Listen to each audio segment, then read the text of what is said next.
Friends, today's video is going to be very interesting because today we are going to introduce to you a new star in the discus world, where just like always my channel Oni's Aqua has always tried to bring in for you some upcoming and budding talents, where the aviaries to the fisheries to dogs and all sort of pests is concerned, and whether it be Bengal or be it in all over India. I would like to call him the modern Chanakya of the discus industry, who understands breeding as well as the economy and the business of the discus market in and out.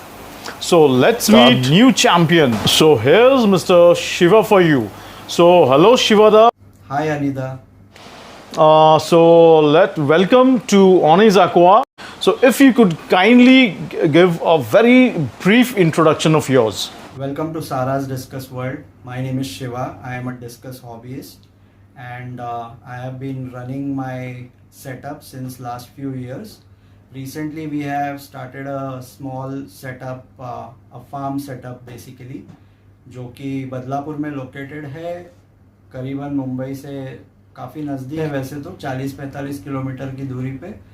तो हम लोग यहाँ पे trading करते हैं discuss में, हम लोग ब्रीडिंग भी करते हैं साथ साथ, और हम लोग रेजिंग करते हैं। Further, I'd like to know that how are you able to manage right from reselling to breeding of discus when you actually work in an IT sector, that too in a night shift, which is, I would say, making the impossible possible. And don't you think that you are actually doing a little bit of injustice to the hobby and your talent, as you are not doing breeding full time? देखिए, एक discuss एक passion है, एक hobby है मेरे लिए, तो उसके लिए मैं जो कुछ भी करता हूँ, मुझे ऐसा कभी लगा नहीं आज तक कि मुझे एक बर्डन हो रहा है या मैंने ये नहीं करना चाहिए। फोर्सफुली मैं अपने आप को पुश करके दबा के ये चीज़ कर रहा हूँ, ऐसा नहीं है। ये मेरा पैशन है, तो वो नेचुरली मेरे अंदर से आता है। कई बार ऐसा होता है कि अपने नाइट शिफ्ट जॉब को चला के और उसके साथ अपने फैमिली को ध्यान देते हुए ये सारी चीज़ें कभी कभार एक ओवरवेलमिंग भी हो जाती है। कभी कभार ऐसा लगने लगता है कि क्या ये हमें करना चाहिए और क्या ये इतना ज़रूरी है या नहीं है। लेकिन फिर एक जो डिस्कस को देखते ही अपनी वो एक पागलपन सा सवार हो जाता है, एक पैशन होता है। वो मुझे सारी थकान, मेरे सारे जो प्रॉब्लम्स है, उसे एक तरीके से मुझे एक फिर से मोटिवेशन जगा देता है, ताकि मैं इसको और एक नई उमंग से इसको आगे कर सकूं। देखिए, इनजस्टिस तो ऐसे मैं नहीं कह पाऊंगा इसको, कि मैं अपने हॉबी को और अपने करियर को कहीं पे तो बैलेंस करने की कोशिश करता हूं।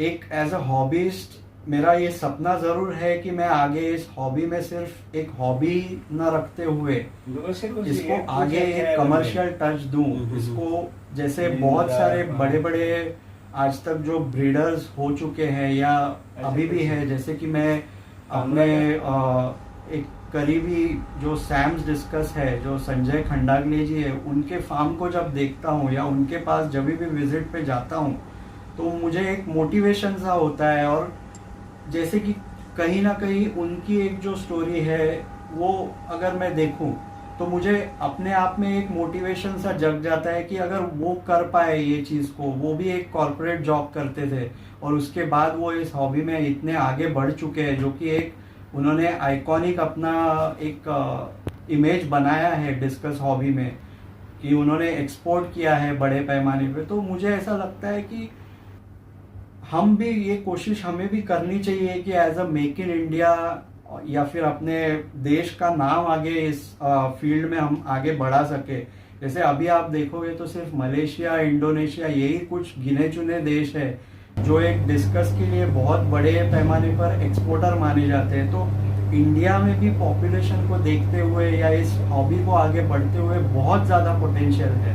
तो मुझे ऐसा लगता है कि हम जो भी इस हॉबी में ऑलरेडी है, उन्होंने अगर थोड़ा मेहनत करके आगे बढ़ सके तो ये बहुत ही, ना कि हमारे अकेले के लिए करियर के लिए अच्छा होगा, but as a discuss hobby, as India, as country, ये भी एक आगे इनिशिएटिव लेके जा सकते हैं और इंटरनेशनल स्टैंडर्ड्स को हम बहुत ही बेहतरीन तरीके से आगे बढ़ा सकते हैं। साराज डिस्कस वर्ल्ड, जो कि मेरे वाइफ के ही नाम से है, मेरी वाइफ सारा, जो कि मुझे ऑपरेशंस में काफ़ी हेल्प करती है। मेरे जो जॉब है मेरा, जो कि नाइट शिफ्ट्स में मैं करता हूँ, और ये बहुत एक बार टीडियस हो जाता है, तो ये अकेले का काम नहीं है।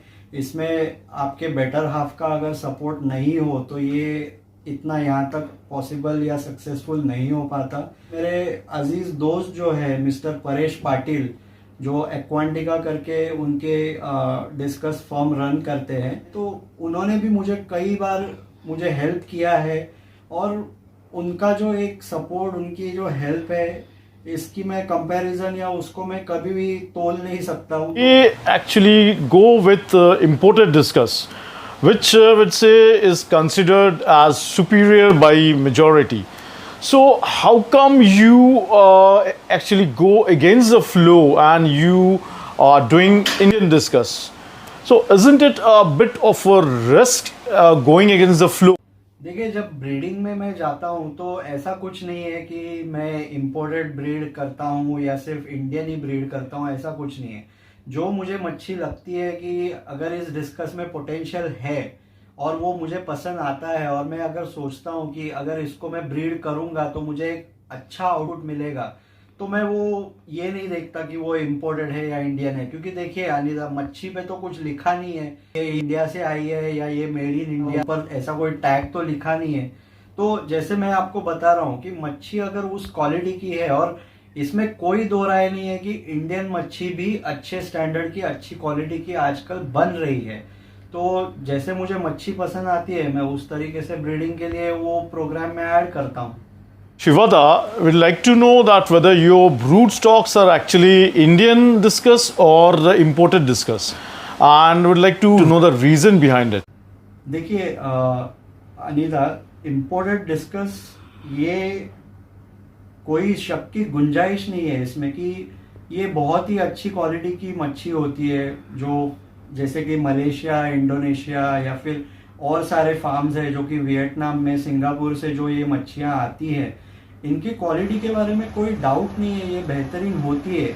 लेकिन अगर हम हमारे इंडिया को भी आगे, अगर मेक इन इंडिया के तौर पे आगे बढ़ाना चाहते हैं, तो हमको कहीं ना कहीं हमारी भी क्वालिटी को रेस करना पड़ेगा। कहीं ना कहीं हमारी जो जैसे कि ब्लड लाइन होती है, या फिर जो प्रोडक्ट निकलता है ब्रीडिंग के बाद, या जिसको हम किस तरीके से रेस करते हैं, इसको आगे हमें बढ़ाते हुए इसको इंटरनेशनल स्टैंडर्ड्स में लाना पड़ेगा।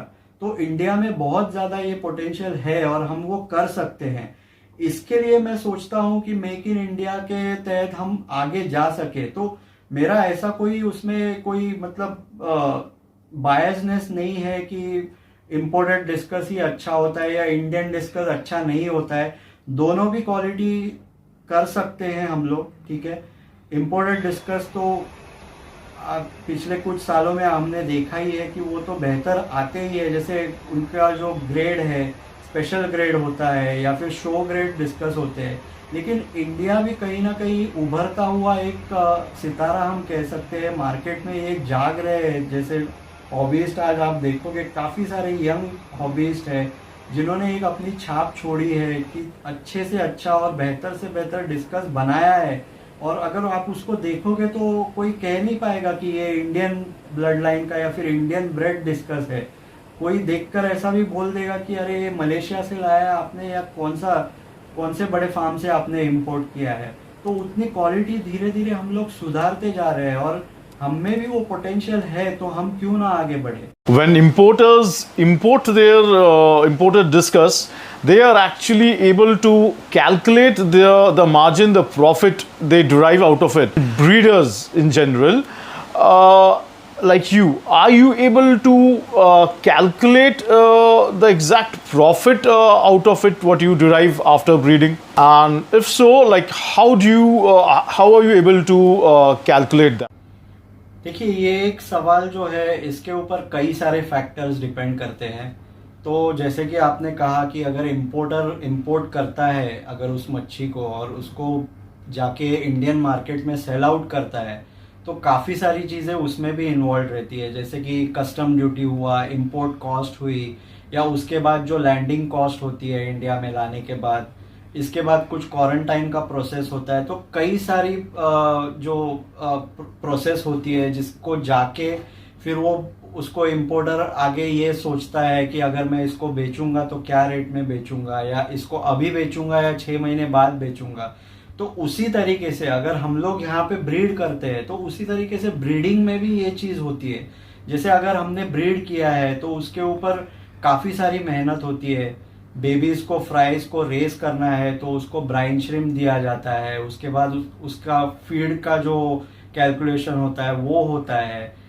मान लीजिए इसके बाद जो हम लोग अगर फार्म या किसी सेटअप को अगर रन करते हैं तो हमारे पास कुछ स्टाफ है, उनकी सैलरी हो गई, इलेक्ट्रिसिटी का बिल्स हो गया, ये काफ़ी सारे फैक्टर्स है जो इसमें इन्वॉल्व होते हैं। तो ऑब्वियसली अगर हम लोग as a business point of view उसको अगर सोचे तो ये सारी चीज़ें उसको कंसिडर करके ही आगे हम लोग एक कॉस्ट पे आते हैं। लेकिन एट द एंड हम ये सोचते हैं कि एक ऐसा प्रोडक्ट, ऐसी मच्छी बनाए ताकि वो एक हॉबीज को अफोर्डेबल हो। ऐसा नहीं होना चाहिए कि हर कोई मतलब एक महंगी मच्छी बेच रहा है। तो अगर एक हॉबीज जो जस्ट स्टार्ट कर रहा है तो उसके लिए हम लोग क्या प्रोडक्ट बना सकते हैं, उसके लिए हम लोग कैसी मच्छी मार्केट में ला सकते हैं। तो इसी को सोच के हम धीरे धीरे सोच रहे हैं कि एक made in India, make in India एक ऐसा डिस्कस फिश ग्रो करे, उसको स्ट्रांग बनाए ताकि एक हॉबीस्ट ज़्यादा से ज़्यादा तौर पर इंटरेस्ट हो। क्योंकि अगर आप देखोगे तो अभी भी अपना जो मार्केट है एक एक्वेरियम का कहिए या फिर डिस्कस का कहिए, ये बहुत ही अंडर एस्टिमेटेड है।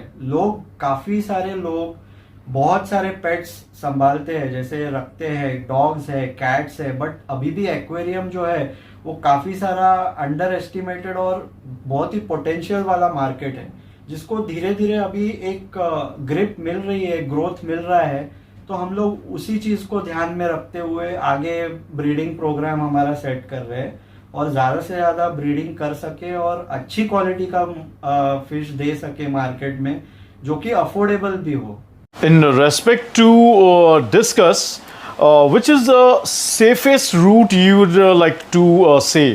One is like reselling of discus, second is breeding, and third is importing of discus. And why? देखिए, इसमें ऐसा है दादा कि अपने अपने प्रोज एंड कॉन्स है। अगर आप रीसेलिंग करोगे तो उसके भी अपने प्रोज एंड कॉन्स है। अगर आप ब्रीडिंग करोगे तो इतना आसान नहीं है ब्रीडिंग करना भी, तो उसमें भी कुछ दिक्कतें आती है, ठीक है। और अगर आप उसको ग्रो करके बेचोगे, अगर आप उसको सेल करोगे तो उसमें भी मेहनत है। तो कोई भी आप चीज़ पकड़ लो, लेकिन इसमें मेहनत तो ज़रूर आपकी होनी ही है। और इसके साथ साथ जैसे मोर्टेलिटी होती है, कुछ डिसीज़ होते हैं कभी कभार आ जाते हैं, जो उसको भी कंट्रोल करना ज़रूरी है। वो डिसीज़ के अंदर से रिकवर करना ज़रूरी होता है। तो अपने अपने प्रोज एंड कॉन्स है। इसको कंपेयर तो मैं नहीं करूँगा और कंपेयर करना सही भी नहीं होगा। किसी के लिए रेजिंग बहुत इजी होता है, वो अच्छे तरीके से मच्छी को जल्द से जल्द एक पोटेंशियल साइज में रेस करके उस पर प्रॉफिट कमाना जानता है, तो वो उसमें मास्टरी कर चुका है। कोई लोग जो है वो ब्रीडिंग में ज़्यादा उनको अच्छा लगता है या वो सक्सेसफुली कर सकते हैं, तो उनको लगता है कि मैं ब्रीड करके मच्छी बेचूं। और कोई लोग जो है वो मार्केटिंग उनका स्ट्रांग होता है, तो वो किसी से मच्छी खरीदते हैं और सामने मच्छी वो कुछ प्रॉफिट में, अभी हर किसी का अलग अलग प्रॉफिट मार्जिन होता है, लेकिन वो अपने अपने प्रॉफिट के हिसाब से उसको आसान तरीके से बेच सकते हैं। तो इसको कंपेयर करना या इसको जज करना तो मुझे नहीं लगता है कि इतना आसान है, जिसको जो सूटेबल लगता है वो अपने तरीके से करता है। Anyone in the discus market, in the discus industry, according to you, which one should one prioritize and focus? That is reselling of discus, breeding of discus, or importing of discus, and the fourth one, raising of discus. देखिए, ये जो सवाल आपने पूछा है दादा, इसमें ऐसा है कि मैं तो जब से मैंने फार्म शुरू किया है तो मैंने हर एक चीज़ को कहीं ना कहीं मैंने टाइमली टेस्ट किया है। मैंने ब्रीडिंग भी किया है, मैंने सेलिंग भी किया है, मैंने रेजिंग भी किया है, और मैंने किसी से मच्छी लेकर सामने किसी को बेचा भी है, तो वो रीसेलिंग या ट्रेडिंग भी आप कह सकते हो। तो देखिए, मेरे हिसाब से मुझे ऐसा लगता है कि अगर मुझे एक फार्म या फिर मुझे एक सेटअप आगे बढ़ाना है अच्छी तरीके से, तो मुझे तीनों चीज़ या सारी चीज़ें जो भी है उसको अच्छे तरीके से उसमें मास्टरी करनी ही होगी, या उसको सक्सेसफुली मुझे करना ही होगा। क्योंकि मैं अगर सिर्फ एक ही चीज़ पे फोकस करूँ तो वो मुझे लगता है कि मैं अपने आप को पूरी तरह मैं उसमें मतलब जैसे कि उसमें पूरी तरह से मैं अपने आप को नहीं ठीक से कर पा रहा हूँ या सक्सेसफुल हो पा रहा हूँ। क्योंकि ब्रीडिंग जितना ज़रूरी है तो उसमें से ही आप प्रोडक्ट निकालोगे। अगर वो बच्चे उसमें से फ्राइज आते हैं तो उसको ग्रो करने के लिए आपको ग्रोइंग स्किल्स भी होने चाहिए। अगर आप ग्रो करके उस मच्छी को बना भी लोगे तो उसको बेचना ये भी तो एक स्किल है। जैसे मार्केटिंग भी आपका स्ट्रांग होना चाहिए। मुझे अगर पता है मच्छियाँ मैंने बनाई है, मैंने ये अपना प्रोडक्ट रेज किया है, लेकिन अगर उसको मैं बेच नहीं पा रहा हूँ, तो कहीं ना कहीं ये तीनों चीज़ जो है या चारों चीज़ जैसे भी आप समझो, तो ये इंटरकनेक्टेड चीज़ है और ये होनी भी चाहिए। एक सक्सेसफुल अगर आप बिजनेस मॉडल आप बनाना चाहते हो डिस्कस हॉबी के अंदर, या कोई भी एक्वेरियम हॉबी के अंदर आप कह सकते हो, कोई और मच्छी भी कर रहे हो, तो ये सारी चीज़ें ज़रूरी है। और मुझे लगता है कि ये एक एक्सपीरियंस्ड हॉबीज को या एक जो बंदा काफ़ी सालों से ये चीज़ कर रहा है उसको आनी ही चाहिए।